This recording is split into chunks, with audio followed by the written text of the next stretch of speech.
You are listening to Pro Saints Talk, presented by Boot Crew Media. Follow us on Instagram or Twitter at Boot Crew Media. That is crew with a K. For the win! Stride, here he goes. You play every play like it's the most important play of the game. Harris still going. And what a catch by Thomas. On 32 goes deep. Touchdown for the Saints. What's up, everybody, and welcome back to Pro Saints Talk. It's week one. Let's go. We got fucking It's football. game week, baby. Whoa, woo, woo, woo. What time is it? Game time. I'm not hitting my pads. But it's week one. A lot of news going around. We got obviously the Clowney news. Odell likes to get pooped on. We're gonna get into everything. Allegedly. We're gonna get into everything. Hot news today. Wake up this morning and get on Barstool, and there it is. The old news that Odell Beckham, New Orleans own, apparently likes the pooping. Yeah. So some Allegedly. some hood rats, I guess we should call them. What are we going to call them? Yeah, I have no idea. I don't know. I believe the proper name is Instagram Thought. Instagram think- thoughts. I'll go I with believe Thought. that is what That is the everyone new- refers that's the new to. term. The Okay. new wave is thought, I Yeah. think. Yeah. for sure. So the thoughts are out, and Out and they about. have a podcast now, apparently just exposing everybody for no reason whatsoever. They just decided to do this for their own personal gain. This one girl comes out and says that Odell wanted her to come on the plane, not take a shower for 24 hours, take a picture of her pooping, and what to her credit, she took a video from what she said. Of course, because who wouldn't, right? This is so insane. So she takes a video of him pooping, sends it to Odell. Apparently, that fit the bill of what he was looking for. Yep. And invites her on the plane, and according to her, she couldn't poop. Yeah. Got stage fright, apparently. Got stage fright, and all that talk, Yeah. all that big talk that she had. She clearly doesn't have a dog, because anyone that has a dog knows that they stare at you when this happens. So, can confirm, no dog for Instagram Thought. Right. Just constant eye contact while this is happening. It's just so weird. Like, how do you? So, I always wonder, like, how do you find out that you're into this shit? Right. No pun intended. Right. Allegedly. Like, I kind of compare it to pole vaulting. Like, how do you find out that you can pole vault? Like that kind of situation. Right. How do you find out that you're in the poop? Like, did something slip one time? Like, and then it's got you a little jazzed up more than usual. Well, I will say this. This was like the perfect story to wake up to, only for the fact that, like, I literally can't contain myself with the excitement for this Sunday, that it was a much-needed distraction to just think about anything else. And then the irony of him playing for the Browns and apparently likes to get pooped on was The just jokes. too good Allegedly. to pass up. I mean, it was amazing. But yeah, I mean, I have no idea. Like, I have no idea how someone, if it is true, Right. even if you're just fascinated by fecal matter, how you could possibly just be like, yeah, it'd be hot. Squat over and let it go, babe. Right on my chest. Just right on my chest. I want to know. So aggressive. I mean, do you leave it there for a little bit? Do you gotta wipe it around? You got to bask in it a little bit, right? I mean, what if it's a wet one? What do you do? There's so many possibilities here. I didn't even take into consideration it being a wet one. Yeah. I just got so much worse thinking about it like that. And also, hold up, let's look at this from Odell's perspective too. You have no idea. You probably had a great day at practice yesterday, and you wake up, and all of a sudden, trending story, you get pooped on. I can't. Yeah. Okay. Did you see the post that he did today? Yeah, it says. I did not. Can't knock me off my pivot no matter what shit's thrown my way. Come on, the wording of that. Wow. No matter what on, shit's bro. thrown my Well, play way. on words, but I don't know. Wait, I think It's so far out there. I have a hard time believing it. But then again, who knows? The richer you get, the more kinkier you get, I guess. you get a little bored in the bedroom. Would You that get a even be little bored in the considered so. kinky? Yeah. Just gross. It's kind of gross. I don't it's know. a kink. People It's are a into kink. people are into stuff, man. Yeah, people are into stuff, man. I, Not me. God. I'm not into getting pooped on. how do you But- like? I'm just trying to figure out. Like, I've thought about that all day. Like, how do you know that you're into that? I don't know, man. I mean, do you think maybe he got like a little bit on his finger one time when he was wiping? He's like, ooh. I mean, maybe. I don't have the answer, Sweat. I don't. I mean, look. I know we're not big or anything, but maybe he'd be interested in coming home and telling his side of the story right Odell here. knows us. You know? Odell knows us. We taught him at a couple of those baseball camps at De La Salle. Yeah, I'm sure he remembers y'all. And we got a couple greenies that he remembers too, but he wasn't that far behind us. But Odell, hey man, look, I'm not Say it judging. ain't so. Look, no, I'm not judging. Yeah. Do what you do. We and don't know. And I also like fuck these girls. We don't know if it's true, honestly. Also, that Let's too. be real. Even if it is, like, fuck these girls. Yeah. For going on and just exposing this man for no fucking reason whatsoever. Right. Well, like, it's let's for talk about. notoriety, I think, more than anything. But Oh yeah. What is it? What did the kids say now? The clout. Right. Get the clout. Chasing some clout. Some chasing. But yeah, so Odell likes to get pooped on, allegedly, and Clowney signs with the Titans. Unlike some Twitter frenzy that we had here in New Orleans on Twitter, we had some reports out there that the deal was close to done. It was going to be 1 year, $10 million a year, and it was coming to the Saints. Yep. Now, Twitter got thrown into a frenzy, but obviously it didn't happen. Now, there's going to be a 30 for 30 about this weekend. I feel it in my soul that there's going to be a 30 for 30 about this weekend because of how outrageous everything was that happens. I mean, you got coaches flying out to Clowney's place, having dinner with him. He fires his agent. He does this all by himself. Yep. You know, it comes out the reports that he was thinking about signing with the Saints. Then he was advised not to. Then the agent gets fired, which poured more gas on to the Saints' fire. Mm-hmm. And everything just seemingly fell apart. From like, no one really knows what the fuck happened. No, it no seems one really like knows. it seems Yeah. like no one really knows what the fuck happened There's because multiple reports about yeah, what could have happened. It comes out, you know, that night that the Saints and Loomis tried to play chess with the NFL and, you know, outsmart them basically again to beat the cap. That we were going to do some type of weird sign and trade with Team X, which some people said were Cleveland. Yeah, people so said the allegedly it Browns. was the Browns, which and I could be a little off on how this would have worked, but essentially what they would have done is they would have signed him to the exact same or very similar contract-wise as the Titans at that $15 million number he signed with, right?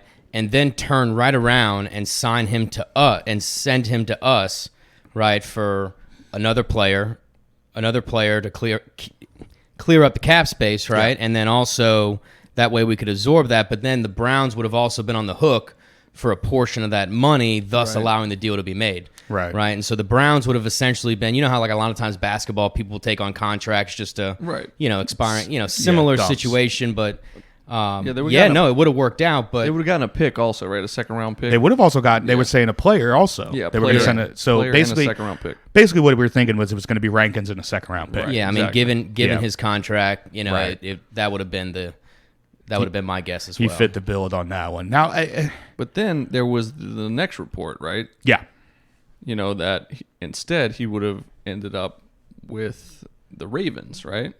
yeah. They said it was going to be, and it wasn't actually the Browns. They said it was going to be the Jaguars to sign him and then flip him to the Ravens. Exactly. So who was it? Yeah, Like, do we know? Like, does anyone know? I mean, I don't. someone on Twitter that I don't thinks they think we're going to knew, get but- those details.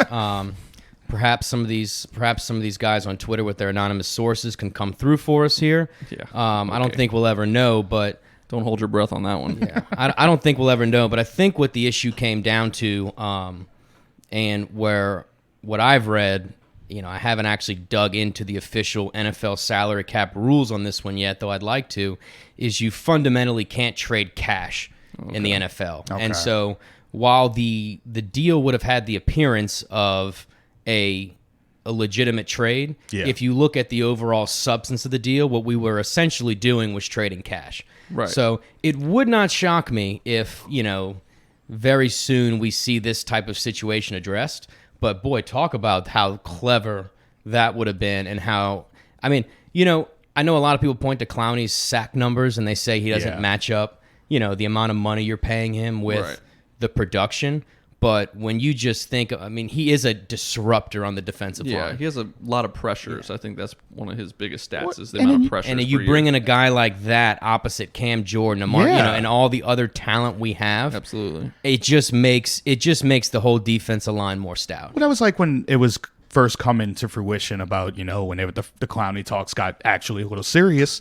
Everybody's like, oh, what about Davenport? It's like, you know that you can play all three of them at the same time, Absolutely, people. yeah, like, for sure. There's not one or the other here. Seattle moved Clowney around a bunch last season. I mean, you so- can even put like Cam Jordan can play a little bit more inside. Cam Jordan can handle the three. Right. Clowney can handle the three. Absolutely. Davenport's big enough. I don't know if he's played there much. I'm sure he can handle the three. The had three a- is a much easier position than a defensive end. Yeah, I had like a dream of like a 4-man rush package when I was thinking about it. Of on the inside, basically go, on the outside go Hendrickson, who I love as a pass rusher, right? Yeah. And then Clowney, Davenport inside with Jordan on the other side, and say, go get him. Yeah.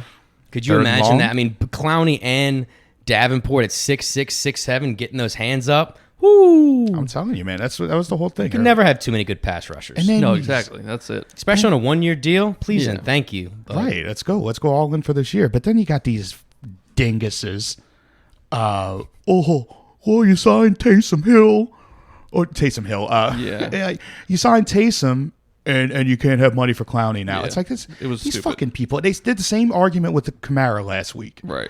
Like, it just shut the hell up. And it's all, and if you realize it's all like national reporters, I guess you Right. could say, like, there's nobody local saying this. Like, even Underhill is like on Twitter being like, no, stop it. Like, Yeah. this is stupid. There were even fans of other teams that were saying that stuff too, which I think is just ridiculous, man. Well, yeah, I mean, you're not focused. Focus on your own team. Exactly. Stay ass over there. No, I disagree. Hey, all those other fans, keep on hating, baby. Oh, well, yeah. We're coming to a Sunday near you. They're acting like they Okay, paid come him get s- some. They're acting like they paid him so much money too. I think he's like his average 3 years, 21 mil, right? Yeah. Yeah. So I'm like, what are we talking about here? And also, that's like beautiful. When Drew leaves, right. you got him for what? 7 mil a year as a Right, starting right. quarterback in the Exactly. NFL. It's- If he is, I'm still on the Jameis train. I'm still on it. Okay. Well, we'll talk about that. Choo. We'll talk about that later. But But yeah, Ryan so, is still not ready to give Steve a bone on this one. no, not at stand all. firm. Y'all It's- can't see it, but I just saw the face. What's the And depth it chart was- say, baby? Oh, let's not get into the depth chart. We'll get into the depth Well, chart. I mean, soon we enough. will. We Please, will. we will. We will. Okay. So anyway, But yeah, no, that would have definitely been an interesting situation, and it would have been great if it went down. It didn't work out. I mean, I really think, aside from the money, I think his connection to Mike Vrabel That was a right, big is, thing. is That was a what big thing, put yeah. it over the top. That question. that when they worked together in Houston. I hope he's not expecting to win a Super Bowl because I don't even think the Titans making the playoffs this year. Personally, wow, AFC You know, championship to AFC nothing. title game. Come AFC on. Championship game to nothing. I think that would look. You're not going to get Derrick Henry running for 200 yards a week like he was last year. So Why not? Why not? Yeah. Tannehill year 2? Come on, baby. I mean, let's go. look, could it happen? Yeah, of course it could happen, right? You just said it's not going to, though. You just said it's not. Yeah, I'm saying it's not going to happen, but I'm saying it could. I could be wrong. Here we go. I am human Cover here. all Here bases. we go. I am human here. All right. I admit, hey, full disclosure, Pat is human. I got a hot take. It ain't that hot. Lukewarm. Yeah, But, I mean, yeah. look, he got his money, but he ain't gonna get a chip. That's all I gotta say. Fine by me. As long as we get it. Shit, I don't Right. care. We're still solid there.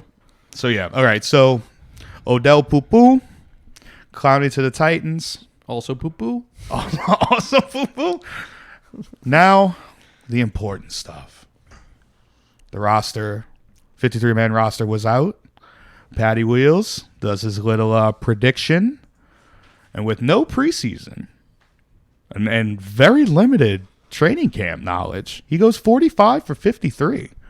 Kudos, sir. Pretty solid. Yeah. Pretty solid. Give him a round of applause. Thank you. Round of applause. All right. We're not going to Sizzler, You know, but We going sizzle. we're not going to Sizzler. But hey, man, that's a great job. Yeah, you got Yeah, 84% right, man. not bad. And I'm not, I mean, I'd be surprised if anyone out there got 53 or 53 with the second punter being Yeah, on right. their head. right. So I mean, I'm No sure that was lie. a shock to everyone. on. But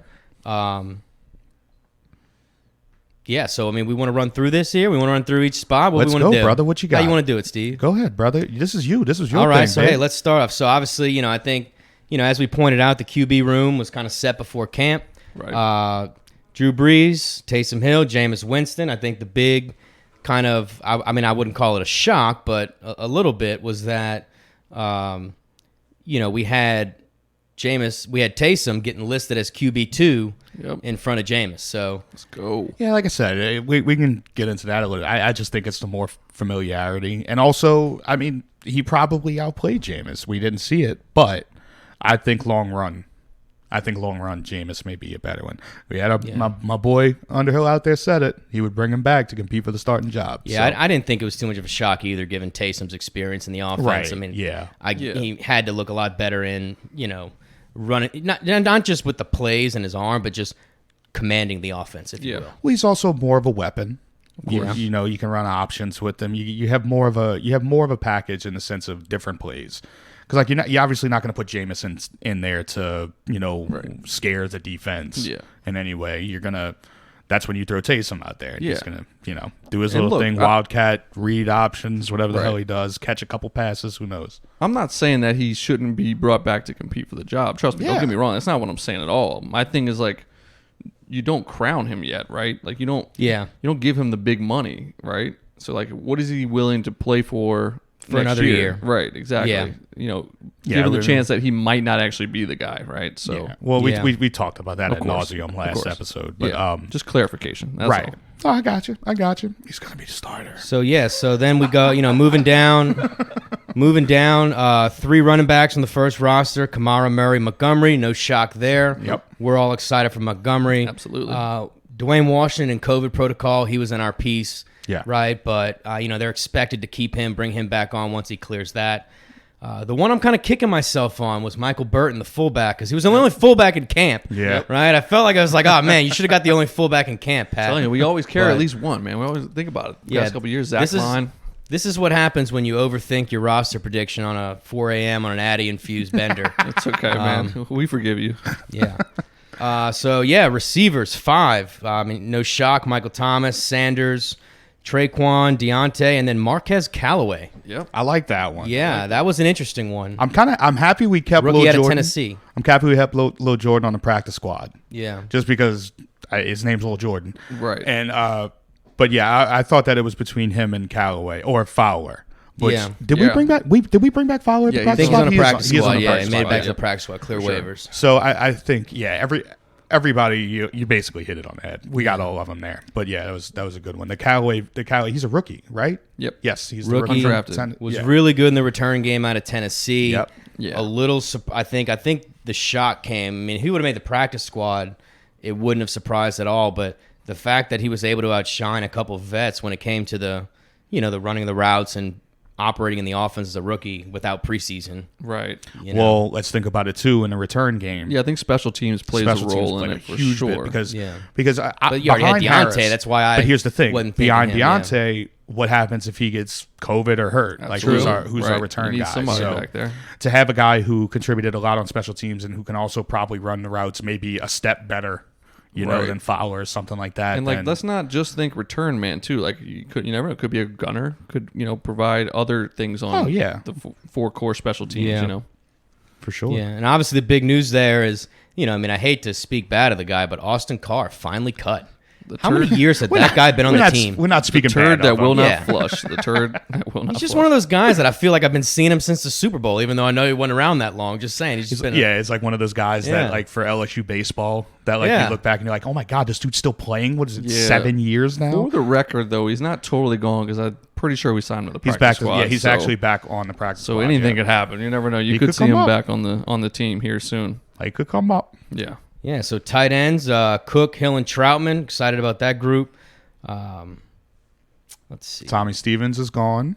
Tommy Stevens, that was back on the practice squad. He's gone back. I think on that the was a little practice squad. surprise, only because we kind of traded that pick to slide up and get him. Well, it kind of a surprise. I think the only reason that they did that was maybe they knew that he was going to clear waivers in the sense that they're working him at tight end, and other teams are probably looking at him as that Taysom kind of quarterback, and especially not getting the work at quarterback in preseason. Well, not preseason, but in training camp, guys probably won't. But you put him on the practice squad, I mean, obviously anybody can scoop him up. Yeah. But teams also don't have film on him. You know, it's like it wasn't like he was playing in the preseason or anything like that. So that's what I'm saying. They probably were just like, okay, well, if we cut him, he's going to clear waivers because nobody's going to take a risk on him to put him on their actual roster. Right. Fair. Yeah, so offensive line, we're not going to we ended up getting the backups wrong in this case, right? We ended up keeping Derek Kelly and Ethan Greenridge.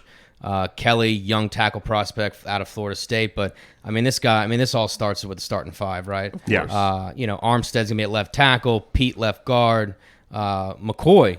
They came out just now and said McCoy's gonna be the center week 1. Yep. Well, Ruiz has Ruiz at right guard and Ramczyk at right tackle. Ruiz is missing a lot of practice these past, I guess, weeks. So it wouldn't do him any good throwing him at center. Well, I think we mentioned it last week too.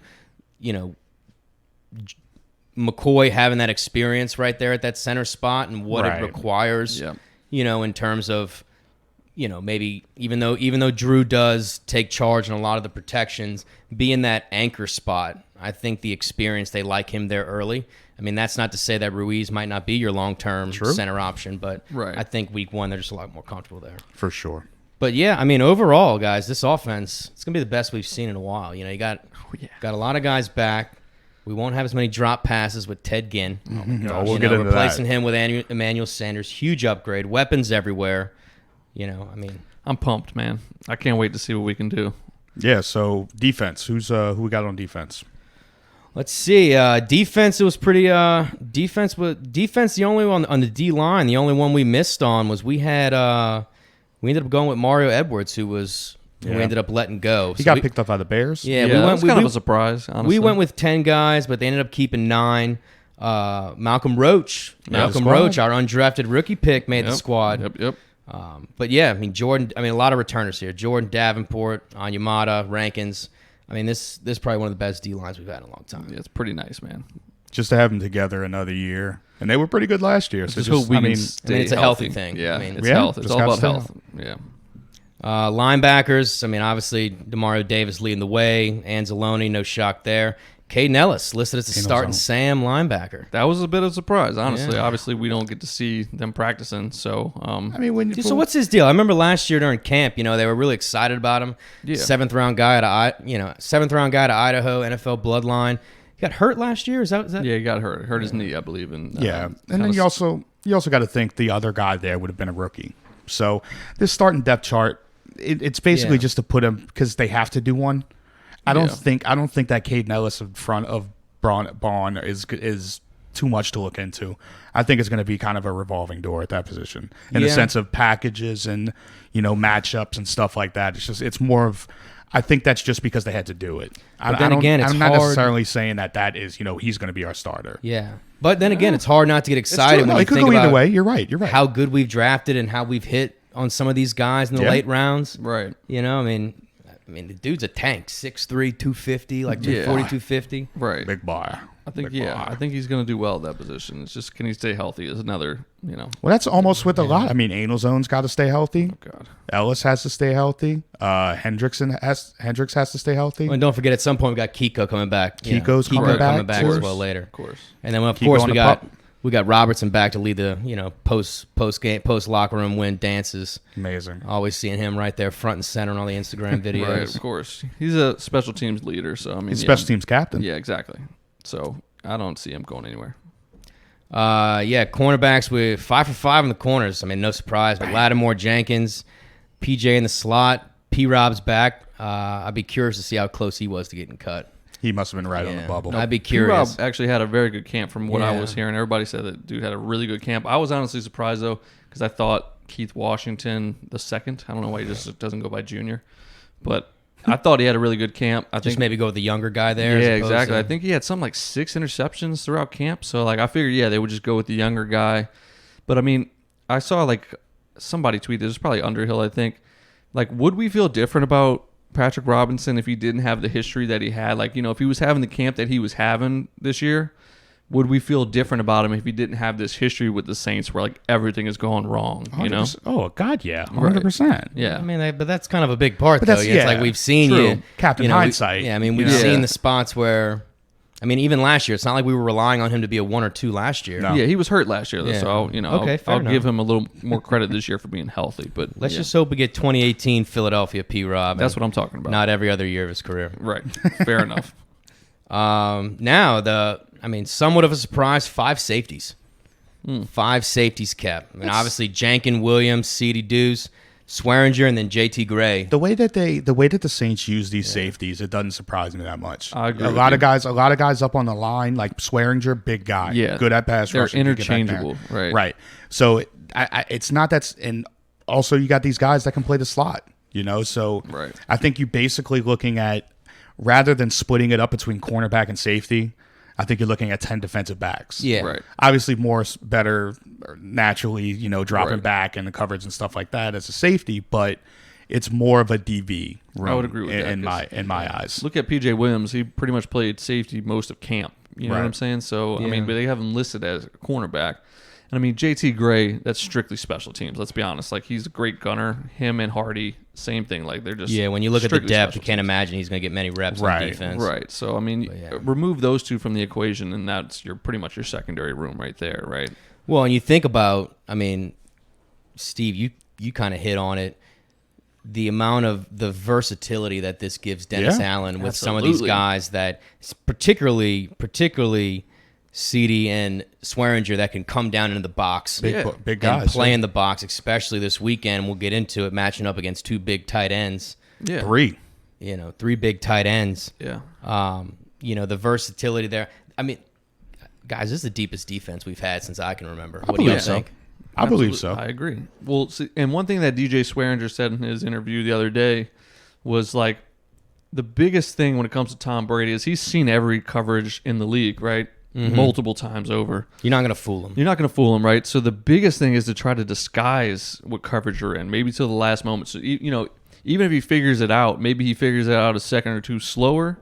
Yeah. And by that time, the pass rush is getting there. You know what I'm saying? So if you have guys that can play multiple positions, it's harder to tell where they're lining up, right? I mean, I think that's pretty obvious. Yeah, you can show, you can take a Swearinger, walk him up into the box. Right. And, once he gets into his cadence, fire him back. Right. Yeah. It's a lot. Like I said, it's a lot of chess pieces that these guys have to play with. And it's going to be fucking fun. I mean, Can't look, wait. we I hit can't on wait, it, man. We hit on it last week. I mean, me personally, my expectation is through the roof. Yep. For this unit, I would be so disappointed if we don't finish in the top 10 on You defense. see, in my That's heart an of expectation. Hearts, my heart you of know? hearts wants to believe that, but being a Saints fan, it's just I'm not going to do that to myself. I just can't do that to Set yourself myself. up for a big letdown, yeah. Yeah. I mean- I'm going to go into it hoping that we get top 15.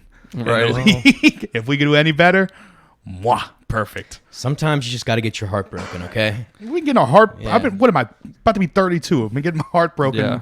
most of my life with the Saints. Let's be Had honest, a yeah. couple good years there. Okay. But to wrap out the 53, and then the one surprise, Yeah, the Lutz, big one. Morstead, Wood, and then the rookie punter out of Penn State, Gillikin. Hey, man, if he's a stud like they say that he is, I mean, Yeah. So I don't don't know know. if I mentioned this, right? But y'all remember a couple pods back when I unknowingly played golf with Will Lutz? Yeah. Yeah. Right? Took me 8 holes to figure out who he was. Classic. So I totally brushed this off, right? Because we have an all-pro in Morstead back there. But he was talking about how this kid was kicking the shit out of the ball. yeah, man, and it's also good because I mean, look, punters last forever. Yeah. Punters last forever. But we're also paying Morstead But close we're to $5 paying. million. I was about to say Yeah. his contract is absurd for a Yeah. punter. Right. But obviously, these top guys, the top punters, like you got McAfee a couple years ago. I think he made like 15 mil through his whole career, which is fancy. Good for you. He only played like 6-7 years, something like that. Yeah, anyway, yeah. but Just yeah, it's just, if you and you get a punter on a rookie contract, I mean, shit, that's opening up $4 million a year. money we need. Right. So I mean, if it's a guy you want to take a look at, keep him around. I love Morstead, but Oh man, it's I don't know. Again, is It's it off as, the field too. is it as much Morstead, or is it like you were saying before with Deontay Harris, for example? So what if something happens? 100%. Right. That's also you another want a case. leg that you trust. True. I think Sean, special teams is very important to him. I'd be curious if this Gillikin guy can kick too. Yes. On the flip side, if Lutz were to get Oh no, Save he's Lutz's field goals. protocol, Field goals. He's talking Yeah, about field goals. Oh, field goal. I thought you meant like kickoffs. If he's that's another thing. If he's an all-around kicker, then it makes perfect sense, Right. Because if he can kick field goals, then he's already on the roster. Throw him out there. Yep. He can kick off. And like I said, if it's looking for the future, might as well keep him around. Keep an eye on him for the next year or so. Keep him close. Yeah. Keep him close, man. But So, yeah. it is a surprise though. The 2-punter things it was weird, but if it's necessary, I mean, they might have been worried that he wouldn't have cleared waivers. Somebody could have picked him up if they tried to. Very true. Stash him on the practice squad. Very true. Do punters even go on the practice squad? Is that a thing? I mean, you could. You technically could technically I doubt sign they've anyone to ever a been practice used squad, I for suppose. that. But Yeah. I can't imagine why you wouldn't be able to put him there. just like a beast of a punter. Yeah. The leg. But Gets yeah, on the so practice there's squad. your So the 53. there's your 53 for week 1 right there. All right. Yeah. So now we're gonna get into the fucking Succaneers. All right, boys. Succaneers. So 3:25 kickoff this Sunday in the dome. No Love fans. Don't love that. Don't love that. They're gonna pump in the crowd noise like they said they're gonna do. What, they can only go up to like 70 decibels, They can only go up right? to 70 decibels, and they said that the Superdome normally gets to about 115, something like that, 110 to 120. If you believe the meter. it's like 120 something. Well, but yeah. you know what's funny? You know how they got those meters that it's like the crowd noise meter, like not the decibels, but like the one that just like goes up and down like a speedometer. Yep. Such bullshit. Because the first time I ever found out that they were actually bullshit was when we were at a Baby Cakes game. How they pull it back just so you get louder, and then they pull it back a little bit, even though it's getting louder. But no one was screaming because there was like 14 of us there, and it was going up and down, up and down. But yeah, the decimal thing, they say it gets to around 110, 120 normally when defense is on the field. So even bumping it up to 70 isn't. It's a lot, man. It's a big difference. So Big difference. the Buccaneers don't have to deal with that. Yep. It's a big X factor. Absolutely. Big X factor. You don't have to deal with the Especially for a new offense that has never really operated. Yeah, it was Absolutely. so big. The communication can be there. It'll be much harder to communicate week 1. Also, a new offense with no preseason games to kind Right. of get that sort true. of thing down. All right, so basically what we're going to do, we're going to start off here with the Saints offense first, the Bucs defense. Saints are returning 9 out of 11 starters from last year's unit. Third best offense in the league in 2019 when it comes to scoring. We were tied with the Bucs, Jameis. Tied with him. Now he's our quarterback. But notable starter that's not here this year is Ted Ginn Jr. He is gone. We have replaced him, obviously, with Emmanuel Sanders. Now our buddy Pat over here found an interesting stat. We're going to get into Ted Ginn's drop rate here, which is kind of disgusting when you look at it. Mm-hmm. In two seasons with the Saints, Ted Ginn dropped 9 passes at a drop rate of 9.6%. So 1 out of every 10 balls his way he dropped. Yeah, and right there too, the 9 passes may not seem like a lot, but when you consider he didn't get the ball thrown to him that often, now we know why. Absolutely. 10% of the time. Oh, by the way, if we would have went back another year, that drop rate went up to 17.6 or 12.7. Sorry. Wow. So, Jesus. and that was when he was with Carolina, so I didn't want to include that there. Who cares? It went up to 12 points. You should have included that, man. But that just, to me, he's Clifford Franklin from The Replacements. Unless you put Stickum on his hands. Coach, you look like a jack off an elephant. What game was it? What game was it last year? I forget, but he's running down the seam. Ball's perfect. It would have been a huge score, Yeah, and right I in mean, the just hands. right through. Yeah, I think it might have been Carolina, but yeah, hit him right in the hands. I feel like that was more than once. No, but I know exactly I which one remember you're talking what about. It was I'm like talking probably about. the most beautiful ball that Drew Brees has thrown in the past 3 years. Hit him right in the hands. He dropped it. Oh, man. But yeah, so we replace him with Emmanuel Sanders, who was tagged for only 5 drop passes in the last 2 seasons, which was a drop rate of 2.6% because he saw a lot more balls than Teddy Ginn. So, now, also what you said, go back another year. He had no drops in 2017. Didn't drop a pass in So didn't drop 2017. anything. So, that's our big weapon that you gain on the offensive side of the ball, and that was one of the starters that we lost. And we lost Larry Warford, who was replaced with Cesar. Now, Warford made the Pro Bowl. Yeah, it shows the Pro Bowl is such a fraud. Yeah, it's a fraud. I can't stand it. People use this as a stat now, even though everybody drops out. Right. And then you get down to the fifth or sixth guy that would have gone, and that's what happened to Warford. That's why we had 10 Pro Bowlers last year or something like that. It's also such driven by name recognition. That's also that. Even guys that don't deserve. It's almost like the All-Star game in baseball too. That's true. Fans voting. A lot of fans just don't know stuff, man. It's like, I recognize that name. Well, every fan voting thing is a joke. Like if you look at the NBA, right? I mean, they had last year. I forgot who it was. Somebody who didn't even play.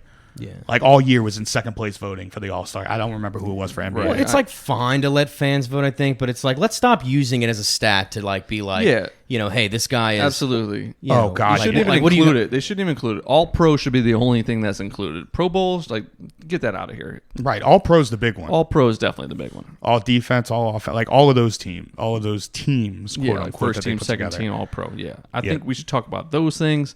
Get rid of this, 6-time Pro Bowler. Well, how many times was he an alternate? You know what I mean? Right. Yeah. Well, that's what he was last year. That's why Pete was there last year also. Right, exactly. It's sad, man. It's sad. But, so yeah, we lose him. Peyton's loving it. We're going to have Ruiz is going to be at right guard, where Warford was because he's missed a lot of time in training camp. Like Pat's bringing up that, probably could see him move over to center at some point just because he hasn't had the time yet. But the more time, I think, the longer that McCoy is at center, the more his job is going to be, solidified. Yeah, I agree. So the longer that Ruiz isn't playing center, it's just going to become McCoy's job, and Ruiz is going to be at guard. That's the way I see it shaping out. That's just normally how the offensive line goes. I don't see anything wrong with that either. I mean, let's be honest. Not at all. Well, the logic makes sense too, I think, when you think about it in terms of, instead of, by putting McCoy at center, you're really replacing one starter on the offensive line. If you flip the two, you're replacing two. Because now McCoy's in an unfamiliar spot, even with the experience. Yeah, it's a very good point. Right? So, I think that it gives a little continuity there, especially early on. And obviously the preseason games had a big factor in that, right? Because you didn't get a chance to experiment. Yeah. Right. Yeah, so let's get into the Tampa Bay defense a little bit. We got to pull this up. Steve loves the Tampa Bay defense. I don't hate him. Yeah. I don't hate the Tampa Bay defense. I think that they were put in a lot of bad situations last year. They did give up a lot of yards. They did. They gave up a lot of yards, a lot of points at the beginning of the season. But the stats are behind Steve here. the last, Some five? of them are. The last 5 or 6 games, that defense really started fucking playing football.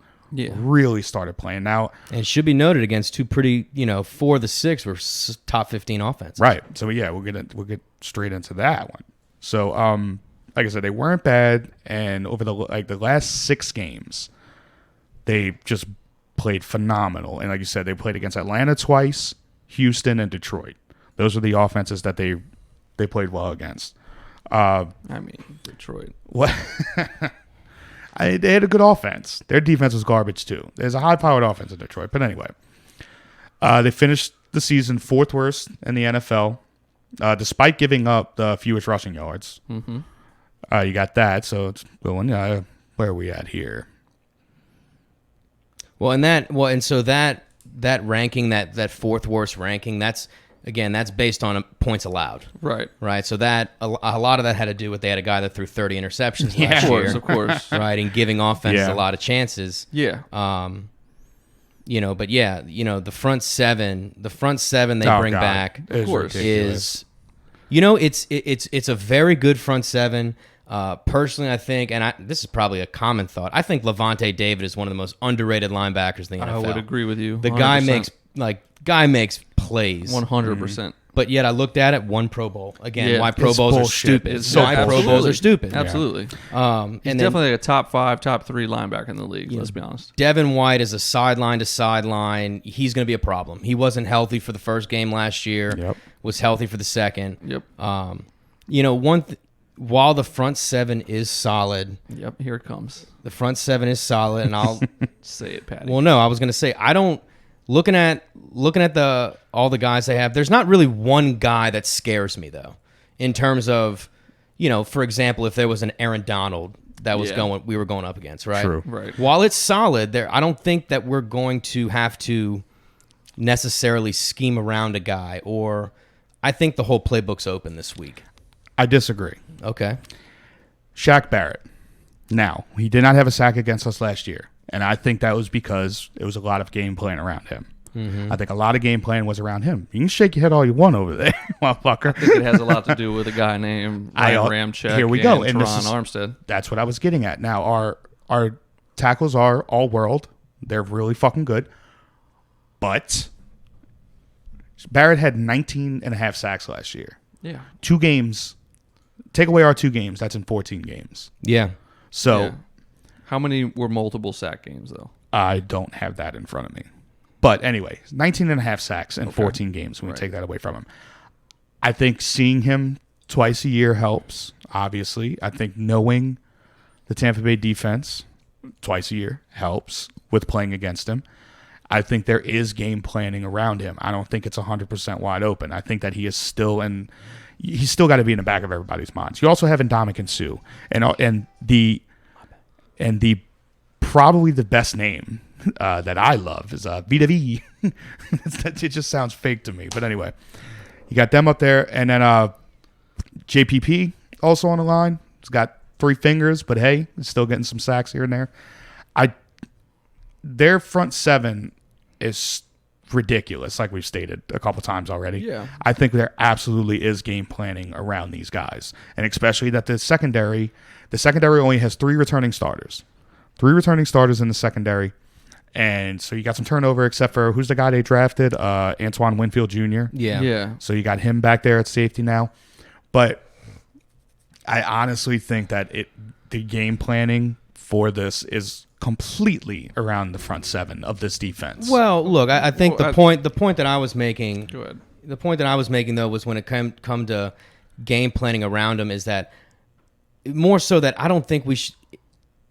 I seriously doubt, and I don't believe that we're going to see them get a pass rush with the front 4. Right. They're going to have to bring 5 or 6. that's And when my you point. bring 5 or 6, That's my point. you're in trouble. Yeah, especially when you had the 3rd worst pass defense in the league last season. I understand it's not all the same guys anymore. yeah.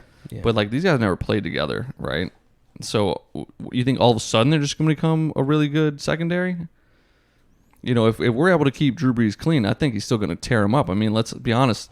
Teddy Bridgewater had his biggest passing game against the Tampa Bay Buccaneers for that exact reason. Shredded them. And he's not even a guy that's known for throwing the ball down the field that much, And we were able to do that on their secondary. So I don't really think that that's going to change. I think that's where our bread's going to get buttered. Our butt is going to get bread. Exactly. Yeah. But yeah, Especially if they get caught having to bring 5, 6, 7 guys. Absolutely. There's They're just having too a many blitz. options, and Drew's not, he's not, he's going to be I efficient. mean, I understand. Yeah, like we've game planned against a bunch of dudes. Like last year, we played the Browns. Like Khalil Mack didn't even sniff Teddy Bridgewater. The Browns. I mean the Bears. Sorry. Oh, okay. Sorry, that's my bad.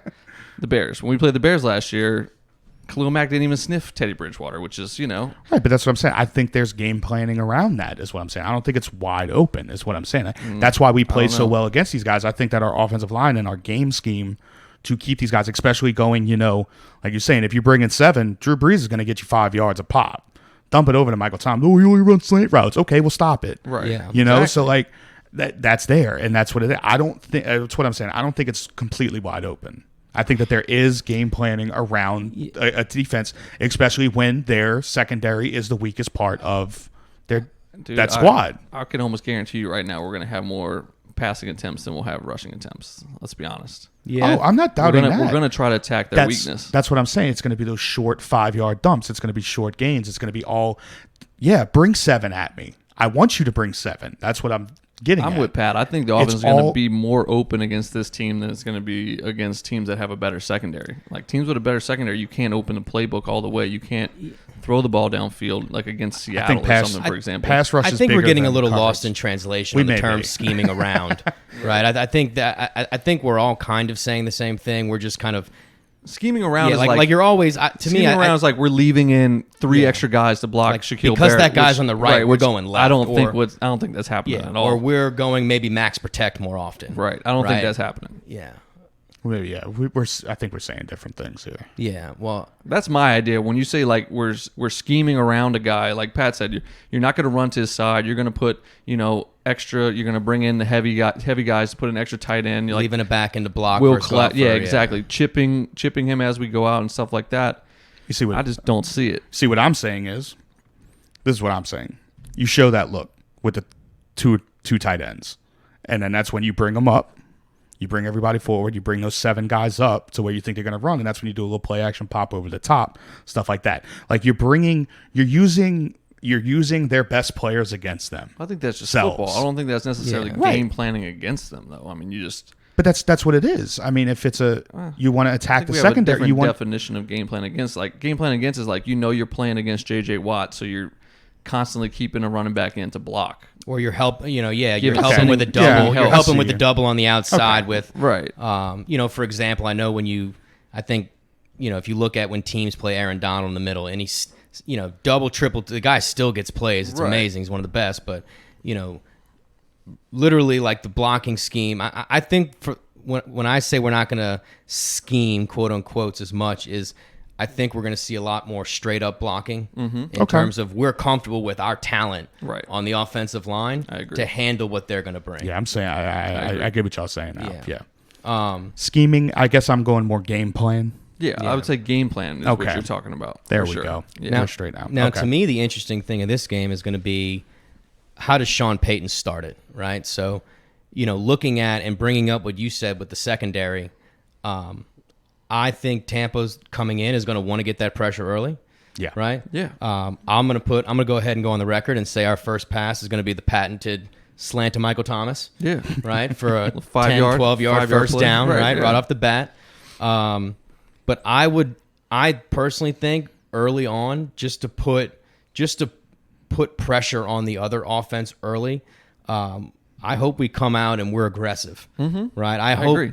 I would much rather see us try to quotes establish the run game in drives 3-4. Right. Yeah. I'd like to see us get Drew in a rhythm, right, with the quick passing game. Yeah. I think those first 15 scripted plays should definitely be more aggressive in the passing game, I feel like. Until they prove that they can stop us in that realm, we should go after them, and then like you said, maybe pick up the running game later because it's going to be hard running against this front, let's be honest. Especially with a brand new right guard, Yeah. we were the only team. They only allowed more than 100 yards rushing 3 times. We did it twice. Okay. Yeah. Right. So we were able to establish the run against them. Yeah. So I do think we'll do that, but yeah, I think early we see us just to where they're guessing. If we have them guessing early, we're putting up a lot of points. Yeah. They also no sacks too. Didn't give up a sack last year. Right. But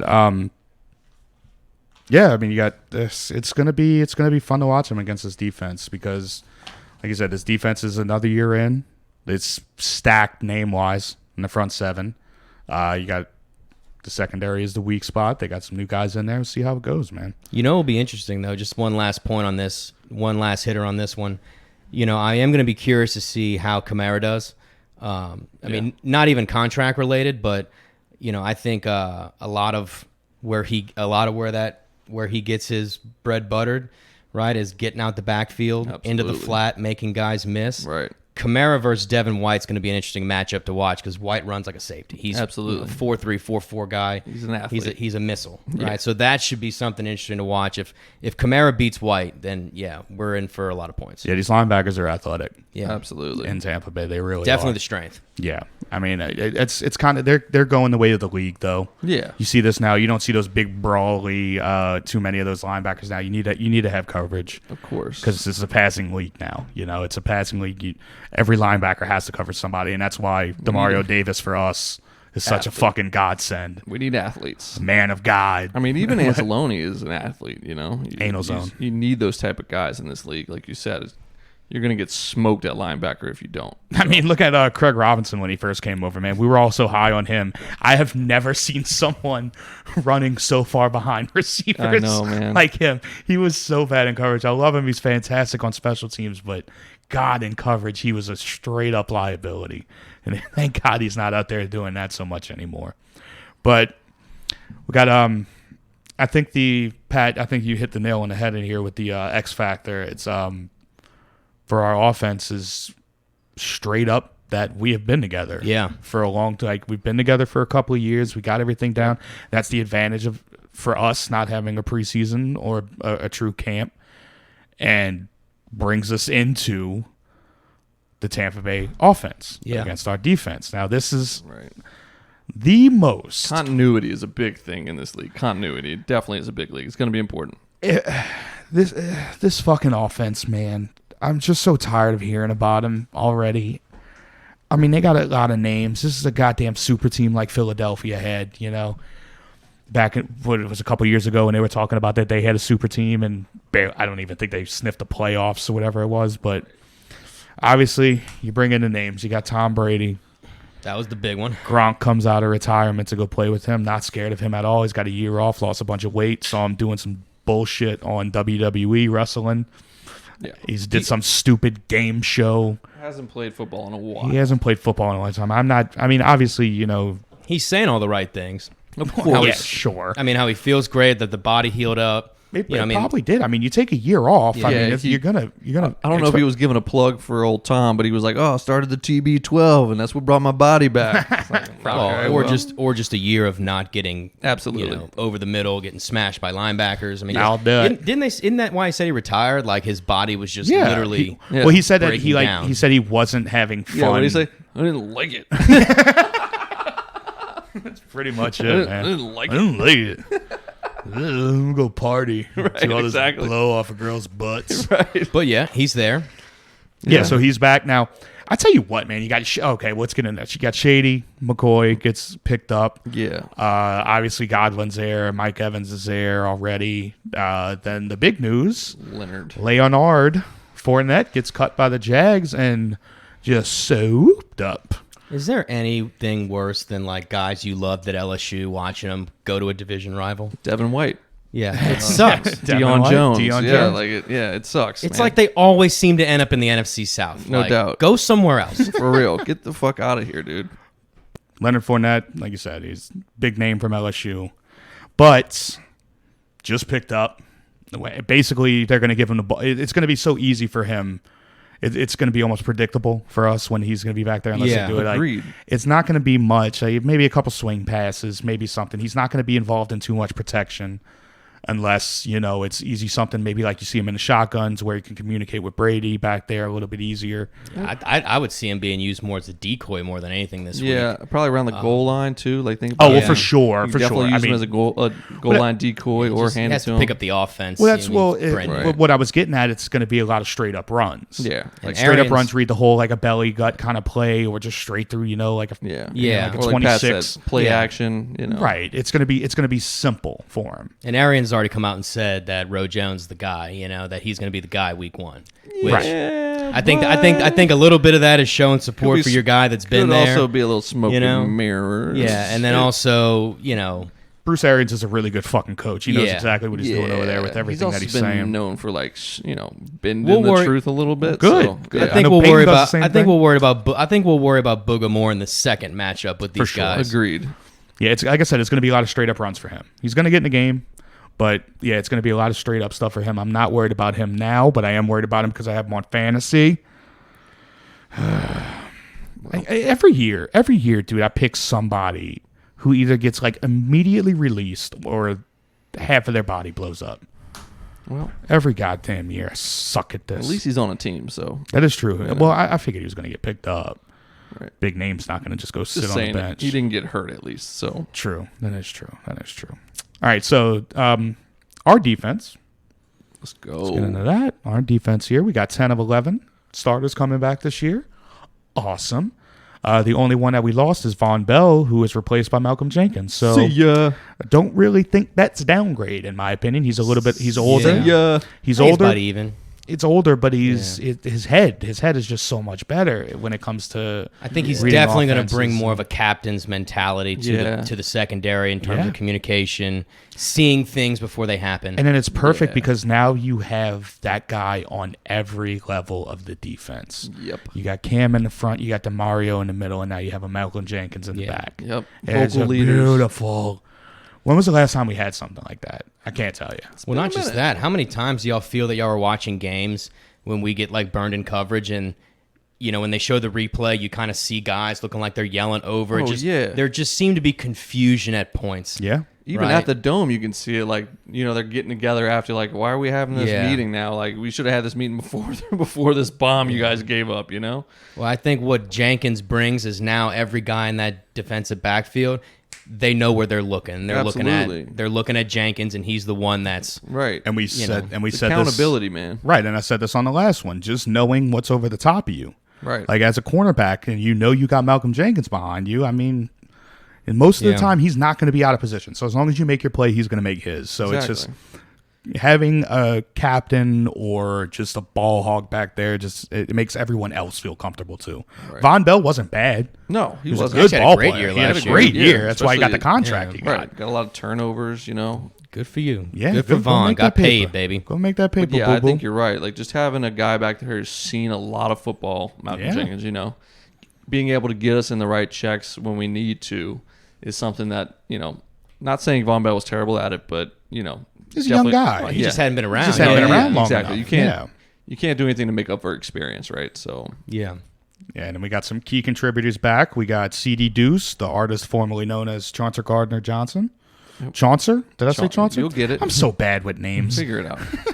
Jeffrey Chaucer, I believe, was an English writer back in the 1500s, but anyway. So Gardner Johnson's back. Shy Tuttle, Alex Anelzone, and our Malcolm Roach pick. Yeah. Rookie, undrafted, making the squad. Yeah, man, he flashed throughout camp. So, I mean, hopefully we can get some good, you know, rush from 3-tech with him, you know. Should be great throwing him in that rotation with old Sheldon Rankins. Hopefully he can stay healthy too, you know. Have a great rotation there at the 3-tech. You know, with Roach, I made that pick completely based on the LSU-Texas game last year. Yeah, he had a great game. Like, the guy was all over the place, high energy, and I think, you know, it wouldn't shock me. I mean, may not see it early because of, you know, the amount of experience we have, but I think as the season progresses, kind of like Tuttle last year, right? I mean, he came on. Tuttle was playing a little bit here and there, right? Then, bam, makes that scoop and score against the Falcons. Fat man scoring, love it. God, and all of a sudden, he's a household name. Don't think he scored, but it was the stiff arm. It was close. It was close. The stiff arm was almost better than the score. Yeah. Dude, He got called back. It got called back. Cam Jordan blocking the back. But whatever. Anyway. It's still on tape. Yeah. We got it. We can still watch it. Well, I watch it all the time. Trust me. But yeah, so key contributors back. And like I said, last year, Tampa Bay's offense, led by Jameis, tied with the Saints for the most points scored in the season. It's not bad. Nope. But yeah, you get Tom Brady, and instantly, I mean, that offense just jumps dramatically. I know a lot of people are, like, especially us, we're downplaying it, the fact that they haven't had much time to play together. But you still got old number 12 back there. Of course. And he will make you look better than what you actually are, and he will make sure that you're in the right spot. So I am confident. I am very confident going into this game, but there's that Saints week 1 always fucking It's in always, the back of my mind, man. I know. Always in the back of my mind. But I think with Brady, the big thing to keep in mind is, you know, similar to Drew, he's like a sadistic perfectionist, right? Yeah. Like, you know, I know for a fact, without reading anything or looking into any Tampa Bay stuff, right, that Tom Brady is not letting practice out until whatever play they're working on was perfected, right? Like, he's not, just because he's never done it in life, he's never settled for good enough. Yeah. Right? That's why he has a Brazilian supermodel wife who makes makes more money than him. Right. You know, that's why he has 6 Super Bowls, right? Yeah. Like, the guy, like, don't get me wrong, I think Tampa Bay is going to get theirs week 1, right? Mm-hmm. I just think when it comes down to it, maybe in the fourth quarter, right, that I think there's something to be said about guys that have been to war together, guys that have been in a battle together, and there's no doubt about where we're going or who's leading us, and that stuff takes time. So I just think that's going to end up being, just be something that just plays in our favor more than I would say downplaying it, I think. So I think it comes down to, like you're saying, it comes down to situational football, right? So have these guys been in these situations before? Together, right. Yeah. So it's like, it's different. Like in Tom's mind, he might be thinking, all right, I've been in this situation a bunch of times with Julian Edelman, and this is what Jules is going to do. But do you know what Anthony Miller or whatever their slot guy is? Do you know what he's going to do in this situation? Are they unspoken communication? Right. Are they on the same page in all of these different situations that are going to occur on the field? Right. Well, that's where the familiarity comes back with Gronk. Right. That's going to be a safety net. That's going to be a safety net right there. Right. And then like what I was going to say is like we harped on their front seven against our offensive line. Our front seven against their offensive line is massive advantage. A massive advantage. Right, absolutely. Yeah. I think we're going to be in Tom Brady's face a lot. Yes, agreed. And he's not used to that. You know. And he's not. But that's the thing. I think we're going to be in his face a lot this week. And I mean, our front seven compared to their front seven, I think is better. Right. And then our offensive line compared to their offensive line is much better. Yeah. You see what happens to Brady if people start getting there with 4. He starts seeing ghosts, man. We all know. We know what it is. If the Saints can have a 4-man pass rush and get pressure, right? Like top 5 defense easily. Absolutely. Yeah. I mean, it's ridiculous how good we would be. No question. I mean, I even think pass rush, not just pass rush, but I think just where. I mean, there's center Jensen, by all accounts, above average to very good player. But you look at the other 4. Well, who's that rookie they just drafted? So I was going to say, first-round draft pick Tristan Wirfs. Yeah. I thought he was the best tackle in the draft, personally, right? Yeah. He's beefy. But he's good. He's beefy. But then again, you're welcome to the league, son. Like, your first matchup is Cam Jordan. Yeah, good luck. Right? Yeah. I don't care who you're going against in practice. I'd take Cam Jordan over any one of those cats in Tampa Bay. Especially that rookie. Every day of the week, twice on Sunday. Yeah. So, not just pass rush, but when we're talking about, I really believe we're going to make Tampa one-dimensional, and I think we're going to shut down the running game by controlling the line of scrimmage all day long. Absolutely. That's a fair point. Now, but you still, like I said, they have a lot of weapons. You can shut down the running game. If we shut down the running game, then it puts the ball in the hands of their actual weapons. Yeah. So that's where it's a two-edged sword here. You know, like pick your poison in a sense. But I definitely like we played last year. When we stopped the run last year, we played very well. Absolutely. As long as you can stop the run, that's all we need to do. Yeah. We need to start there for sure. For sure, start there and. Just make Brady uncomfortable, too, in the pass game. And especially being in a new offense, new system. Like, you think he's been so comfortable in New England for 20 years? Right. Like, you go there, and your first play, you get hit in the fucking mouth. Right, exactly. That's what I'm saying, yeah. You're like, whoa, not used to this, Yeah. Well, and look, I think the big thing, what could be big in this game, too, is how, now it's going to be interesting to see how Dennis Allen decides to do it, right? With obviously we know Lattimore historically has matched up really well against Evans. Yep. Right. Godwin, who I think is better now that we have Janoris Jenkins there. Right. I think that gives us a lot more opportunities to go man on man on the outside and take our chances. Yeah. Right. And be comfortable doing so. I don't think we would have been comfortable playing man up with an Eli Apple or let's just say we split P-Rob out or something like that. So I think that, Dennis Allen's game plan is going to be intriguing. I can't wait to see it. Yeah, man. And I said it before. The offense is going to have it a little bit easier because no fans. So right. That's going to be a big one, man. That's going to be a big one. Like you said earlier, Ryan, like the communication is going to be easier. Yeah, much easier. So it's going to help out a lot there. It's probably going to sound a lot like the 49ers game when all the fake-ass fans sold their tickets. It's probably what it's going to sound like in there. Yeah. That fucking game, man. I left early that game. We know. Yeah. We know. Just didn't know the rules. Apparently, I was the idiot on that one. That was my fault. I apologized immensely.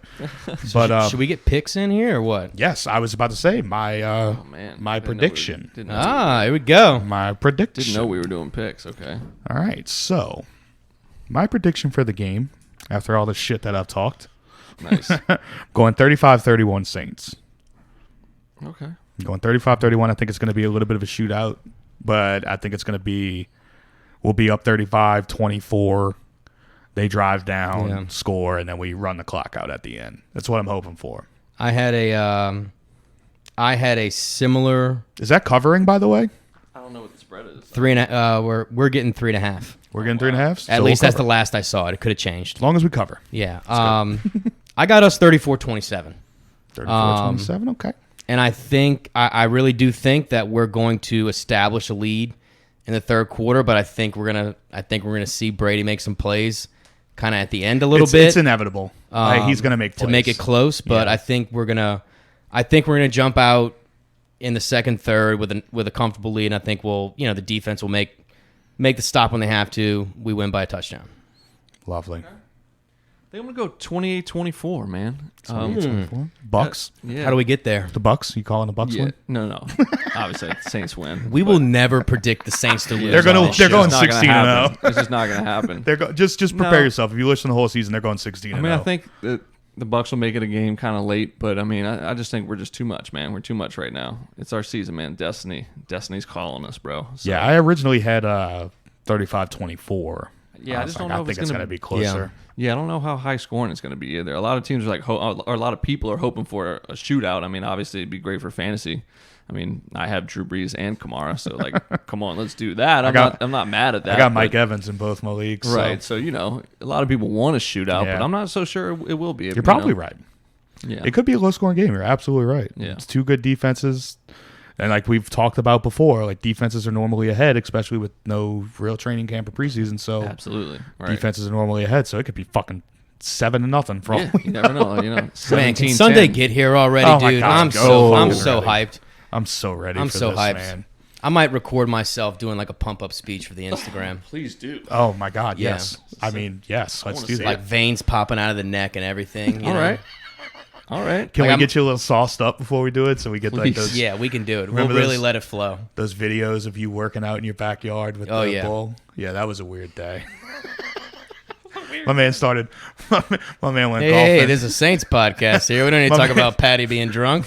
My man goes golfing one day, and we all go our separate ways.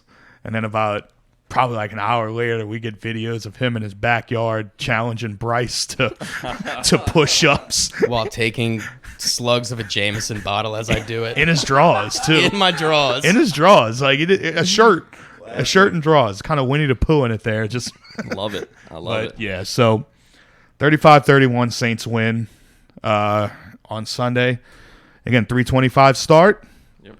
Football season is here. Let's go. It's fucking here. We didn't know if it would happen, which I hope it happens all year. I hope nothing crazy happens and we shut this bitch down, but let's not jinx it. No fans in the stands. We're probably going to have some fans, the third game after the Green Bay game, whatever it is. I forgot which game that is. Maybe. We'll see. Yeah, we'll see. If LaToya lets us. Well, she's saying that she will once she gets her money. If she gets the money, right. Fucking bitch. We'll see what happens. God. But anyway, we got the 6-pack. Yeah, let's go. Let's run it through. Truly rapid 6-pack here. Let's see. I'll start with this one here. Okay, what you got? They all have to do with this Sunday. So. Perfect. All right. Who will throw more touchdowns Sunday? Drew Brees or Thomas Brady? I'm gonna go Tom Brady because I think we're gonna be able to establish a run game. I'm gonna go Brady. I think we're gonna be balanced. I'm gonna say Brady because it's gonna be like 3-2. Yeah, he's gonna have to throw the score. Yeah. Okay, it's probably an easy one. But who will have more rushing yards Sunday? Alvin Kamara or Leonard Fournette? Kamara. I don't think Fournette's gonna get in the game enough. Although I think Murray leads the team in rushing. Okay. Interesting take. Hot take over here. Who will have more receiving yards Sunday? Jared Cook or Rob Gronkowski? Cook. Jared Cook. I agree there. I'm going Cook. Okay. I don't know. It's a rough one. It's tough, right? That's a toughie. I actually think we shut down Gronk. I hope we do. I hope we do. That's like Steve said. That's his safety blanket. So if we can remove him from the game, I think we have a good chance. Welcome back to real work. Yeah, for real. Okay. Who will allow more receptions Sunday? Stephon Gilmore or Marshawn Lattimore? Damn. Tough. Lattimore. Man. I'm gonna say Who's Lattimore. Gilmore playing? Lattimore has a bigger thing. He's gonna be moved around on like 2 all-world receivers. But Stephon Gilmore's going to have to guard Mike Yeah, but Thomas. Right, but but who's Stephon Gilmore guarding? Mike Thomas. Over under on receptions for Michael Evans against Marshawn Lattimore. 5. Under. Lattimore's going to drop dick under. on him. Yeah, Who dat? he's owned. He's owned Mike Evans. Yeah, he's definitely owned him in recent years for sure. I mean, when you make a guy spear you out of frustration, Yeah, you're his daddy. You hold him to 0 catches, Or in in one of those games, Or in Marshawn's Yeah. case, his laddie. His laddie. Yeah. Okay. was so I love dumb. that. I love that.